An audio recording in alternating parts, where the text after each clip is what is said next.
말하자면 우리가 보통 오늘날의 그 국가 구성에 있어서 핵심적인 요소가 권력 분립인데, 권력 분립 중에 입법, 행정, 사법 이렇게 세 개로 나뉘어 있을 때 행정부의 수반이 대통령이고, 그 대통령을 다른 부서, 다른 권력보다도 우위에 두는 그런 과거의 우리 헌법 체제, 그리고 그게 일반적으로 독재 정부, 19세기, 20세기 독재 정부의 일반적인 특징이 대통령에게 모든 권한이 집중되는 그런 구조로 이제 헌정 체제가 만들어졌는데, 지금 현 단계에 와서는 그 과거 20세기적인 그런 헌정 체제를 극복하고 바로 국민의 대표라고 말할 수 있는 의회, 국회 쪽에다가 그 권력의 초점을 옮기는 그런 것이 이제 오늘날 추구되는 거예요.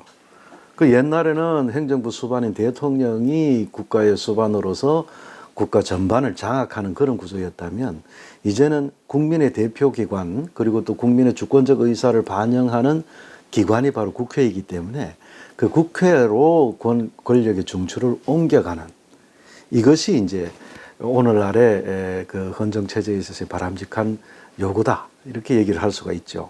한국의 대통령은 이제 사실 세계 어느 대통령이랑 비교를 하더라도, 어느 그 정부 수반이랑 비교를 하더라도 굉장히 강한 그 권한이 있어요. 그 예산을 배정하는 것, 그 다음에 자리를 주는 것, 정책에 대한 아이디어들을 이제 그걸 쉐이핑을 하고, 요 라인에 있어서는 한국의 대통령이 그렇게 강하다고는 사실 볼 수 없는 것 같아요. 더더군다나 이번처럼 이제 굉장히 강한 그 야당이 의회 다수를 점하고 있는 경우에 대통령이 사실 개인기로 풀어야 되는 이제 어떤 정치력 같은 게 이제 이게 굉장히 요구되는 시스템이 한국 시스템인데, 우리가 이런 역할을 할 수 있는 이제 최악의 대통령을 만난 거죠. 근데 이 4년 중임이랑 제왕적 대통령제랑은 사실은 하등의 관련이 없거든요. 그 국회의원 공천을 누가 하겠어요? 대통령 후보가 하거든요. 정치학 교과서에서 이야기하는 그 코트테일이라는 이야기가 있어요. 후광 효과라는 말로 이제 번역을 하는데, 대통령이 잘하면 잘할수록 이제 그 해당 정당 국회의원들도 이제 많이 당선이 된다는 이야기예요. 그러니까 한마디로 대통령이랑 의원들이 정치적 그 명운을 같이 하는 거죠. 실제로 우리나라의 그 지금까지의 헌법의 그 구조를 보면, 과거에 그 초창기에 처음에 헌법이 만들어졌을 때는 대통령의 권한이 그렇게 강하지 않았었습니다. 기본 구조 자체가 의원 내각제에서 출발을 했었기 때문에. 그런데 이게 이승만 정부에서 점점 대통령의 권한을 강화하는 방향으로 이게 헌법이 바뀌기 시작을 하고, 그 독재를 극복하면서 4.19 혁명 후에 4.19 헌법이 있었습니다만, 그 내각제 헌법이라고 해서 국회 쪽으로 권한을 완전히 옮겨놓는 구조로 바뀌었었죠. 그랬는데 그것을 또한 5.16 군사 쿠데타를 통해 가지고 대통령에게 권한을 집중시키는 형태로 바뀌기 시작을 했고, 극단적으로 이제 예컨대 69년에 삼선 개헌이라든지 혹은 또 72년도에 유신헌법이라든지 대통령이 극도로 우위에 서는 그런 헌정체제로 바뀌었더랬던 거죠. 그러니까 대통령이 국회를 3분의 1 구성하고 뭐 대통령 말단 법관까지 대통령이 임명하는 이런 방식으로 대통령의 권한을 극단적으로 강화시켜 놓았기 때문에, 그래서 제왕적 대통령제라는 말이 나올 수 있었던 거예요. 그런 대통령제는 이제는 더 이상 용납해서는 안 된다. 근데 그렇게 하기 위해서는 행정부 자체가 국회에 의해서 구성될 수 있도록, 지금은 그저 인사청문회를 거쳐도 부적격 나도 그냥 임명해도 그게 유효한 것으로 이렇게 되고 있는데, 사실은 이게 정부 형태의 측면에서 중요하게 고려해야 될 부분인데, 사실은 거기에까지는 아직 논의가 이르지 않고 있는 상황입니다. 개헌 이야기를 하면 우리는 이제 이 헌법에 처음부터 끝까지 완전히 다 이걸 새로 다 써야 되는 그런 걸로 생각을 하고, 이게 개헌이 되게 어려워요. 왜냐하면은 이 헌법에 들어가는 쟁점이 이제 최소 수천 가지라고 해보십시다. 근데 그것들을 다 거기에 대해서 다 동의받을 수 있는 가능성은 저는 없다고 생각하거든요. 우리가 지금 헌법에 대해서 생각하는 것보다 약간 좀 더 현실적으로 생각을 해야 되는 게 아닌가. 우리가 지금 87년 헌법도 이제 우리 역사의 이제 하나고, 그다음 거기에다가 이제 어떤 것들을 추가를 하겠다는 것, 현실성 있게 이야기를 하고 설득을 잘 할 수 있는 후보가 있으면은 저는 그분을 뽑을 것 같아요. 그런 큰 틀에서의 변화라고 하는 것들을 전혀 인지하지 못하고 있다.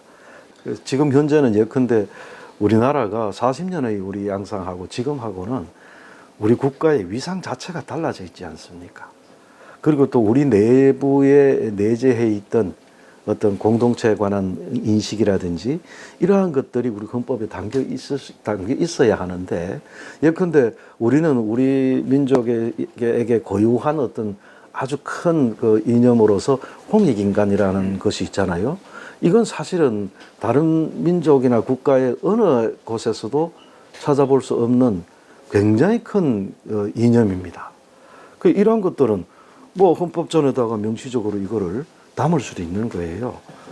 그게 홍익인간이라는 표현이 적절치 않다 그러면 예컨대 널리 인간을 이롭게 하는 그런 공동체라고 하는 그런 형태로 우리 정신을 담을 수도 있습니다.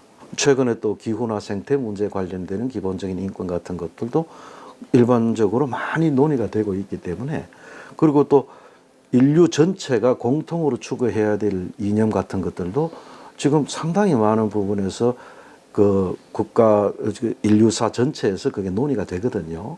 이런 부분들도 우리가 담을 수 있는 어떤 가능성들을 헌법전에다가 이제 담는다든지 이렇게 하고, 그다음에 또 이제 국가 조직 측면에서 예컨대 지금 입법, 행정, 사법의 각 기관들 사이에 권한 배분의 문제, 이런 것들이 상당히 헌법적으로 쟁점이 많이 있었지 않습니까? 그런 부분들도 좀 정리도 하고, 최근에 12.3 사태 이후에 드러난 헌법적인 문제들만 해도 무지 많잖아요.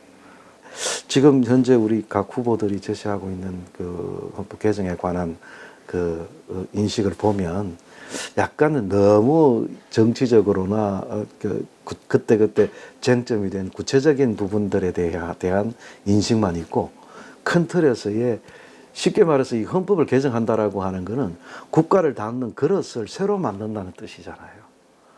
근데 그 기존에 있던 그릇에서 뭐 어디가 검가고 어디가 깨지고 그런 부분만 따져서는 안 됩니다. 그 그릇을 새롭게 만들기 위한 큰 그 틀, 큰 계획, 그런 구도 속에서 새롭게 헌법을 만들어야 된다라고 하는 생각을 해야 되는 건데, 아쉬움이 좀 많이 남습니다. 매번 개헌을 위한 자문기구 같은 것들이 벌써 뭐 한 20년쯤 전부터 계속 있어 왔습니다. 그런데 그때마다 왜 그게 현실적으로 그게 개헌에 이르지 못했느냐 하면, 현실의 정치 세력들이 개헌이라고 하는 것이 현실의 정치적인 이해관계에서 시급한 것이 아니었습니다. 예컨대 여당, 그 다음에 이제 야당 있을 때에 바로 그 상황에서 서로 간에 개헌을 위한 그 정치적인 필요성에 대한 공감이 먼저 이루어져야지, 그 다음 단계에 구체적으로 그렇다면은 개헌을 위한 기구를 어떻게 만들 건가 하는 부분들까지도 이제 어떤 구체화될 수 있는 것이 이제 과정으로서 아마 가능해질 거라는 생각을 합니다. 사실 그 중에서도 이제 나는 개인적으로는 제일 중요한 부분 중에 하나가 뭐냐 하면 바로 사법개혁입니다. 그건 또 어디서부터 유래됐느냐 하면, 과거에 그 정부가 그 87년 이전의 헌법들이 갖고 있었던 사법부 구성의 원리들이 그대로 잔존해 있기 때문입니다. 그래서 큰 틀에서는 사법개혁이라고 하는 부분이 굉장히 중요한 부분들입니다. 그래서 사법권 자체도 입법권이나 행정권에 버금가는 정도의 국가 권력으로서 지위를 제대로 갖춰야 되고, 그 국가 권력으로서의 사법권이라고 하는 것은 철저히 우리 국민들의 의사에 따라서 만들어져야 됩니다.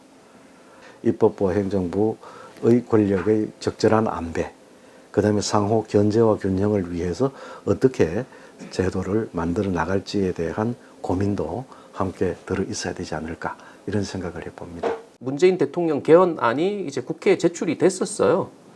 이제 가장 가깝게 간 경우였는데, 지금 생각하면은 이제 선언적인 개헌안이었던 게 국회에서 3분의 1을 확보하지 못한 채로 그냥 국회에다 그냥 내던진 거죠.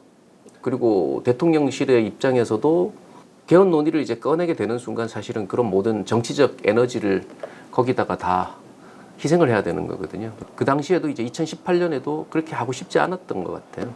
근데 지금 이분들이 한다? 그건 저는 좀 약간 믿기가 어렵습니다.